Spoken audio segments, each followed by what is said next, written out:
Viens no pasaules vadošajiem menedžmenta ekspertiem, ievērojams mūsdienu domātājs doktors Icchaks Adizes, ir pieņēmis Rīgas Startautiskās ekonomikas un biznesa administrācijas augstskolas ielūgumu sniegt savu redzējumu par globālās ekonomikas iespējām iziet no krīzes.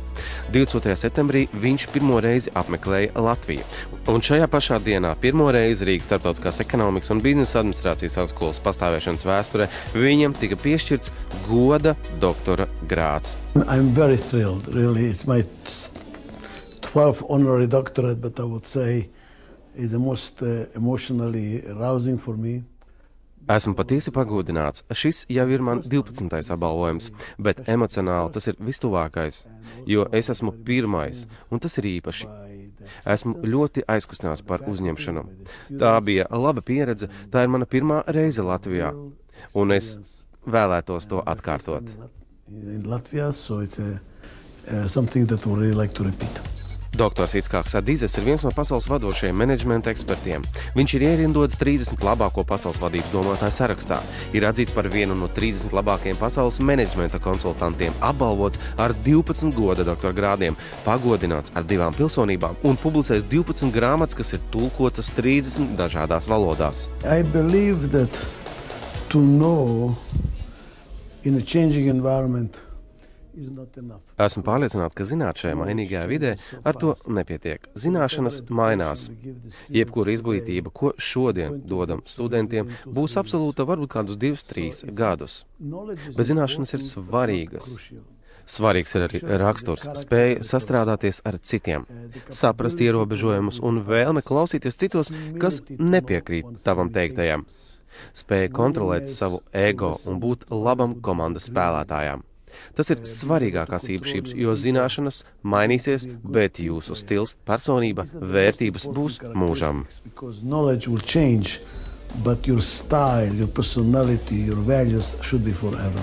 Rīgas Startautiskās ekonomikas un biznesa administrācijas augstskolas rektors Boris Kurovs uzsver, ka šobrīd ir pienācis brīdis, kad doktora Adizesa idejas kļūst nozīmīgākas un dziļākas nekā vienkāršas biznesa paradigmas. Cilvēks atrodas savas attīstības pagrieziena punktā, kad ir jāsaprot, bez biznesa cilvēcīguma un garīguma, bez sabiedrības interešu prioritātes pār klāju dzīšanos pēc peļņas jebkādiem līdzekļiem, mēs esam nolemti iznīcībai. Pasniedzēja loma ir ļoti svarīga. Bet arī pasniedzēju darbs ir ierobežots. Viņi pārsvarā par savu laiku auditorijā.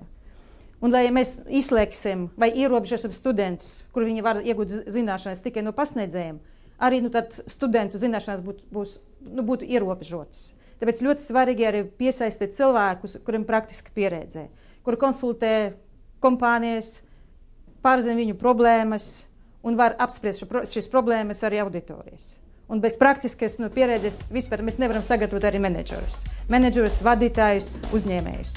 Tas ir vissvarīgākais, no kā studenti var arī iemācīties. Doktora Adizes ierašanās Latvijā nebūtu nav nejaušība un var iegūt liktenīgu nozīmi. Pirmām kārtām, ar šo vizīti doktors Adizes dod novērtējumu Latvijas intelektuālajam potenciālam, kas ir spējīgs ieņemt pasaules mērogā daudz ievērojamāku vietu nekā tā, ko pašreiz tai uzspiež. Otrām kārtām tas ir cieņas apliecinājums tām zinātnes un pasniegšanas tradīcijām Latvijā, kuras īsteno Rīgas Startautiskā ekonomikas un biznesa administrācijas augstskola. Treškārt, vēlēšanās uzstāties studentu un uzņēmēju priekšā parāda doktora Adizes ticību, ka Latvijas iedzīvotāji ir spējīgi saklausīt šo vēstījumu un izteiktās tēzes un koncepcijas ieviest dzīvē kā konkrētas darbības un biznesa projektus. Un visbeidzot, Icchaka Adizes ierašanās tieši Latvijā parāda mūsu valsts garīgo potenciālu, kas var sekmēt ekonomisko attīstību un visu Latvijas iedzīvotāju labklājību.